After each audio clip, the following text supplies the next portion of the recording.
Malacanang today shrugged off the libel complaint filed by former TESDA Chief Augusto Sijuco against President Aquino. Communications Secretary Sonny Coloma stressed that an incumbent president is immune from suits. He also noted that the case was filed after the lapse of the prescription period.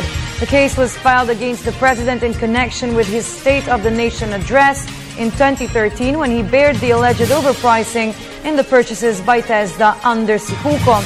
Sijuco claimed the president maligned his reputation.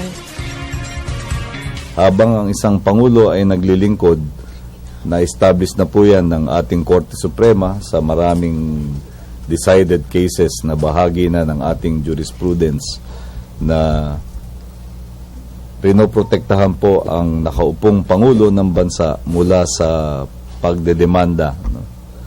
Meron din pong pag-aaral na ginawa ang ating kasama, si Undersecretary Abigail Valte, at ayon sa kanya, kahit na ipasantabi muna yung konsepto ng immunity from suit, doon lang kung tutunghayan lamang yung aspeto ng paghaharap ng demanda, libel o mga ganong klaseng usapin, meron ding prescriptive period na 6 months from the time of the alleged violation of the law.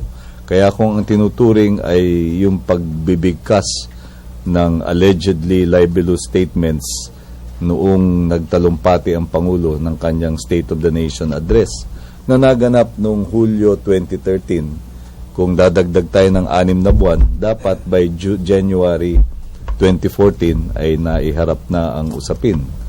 Kaya kung doon lang sa aspetong yun ay prescribed na yung allegation na yun.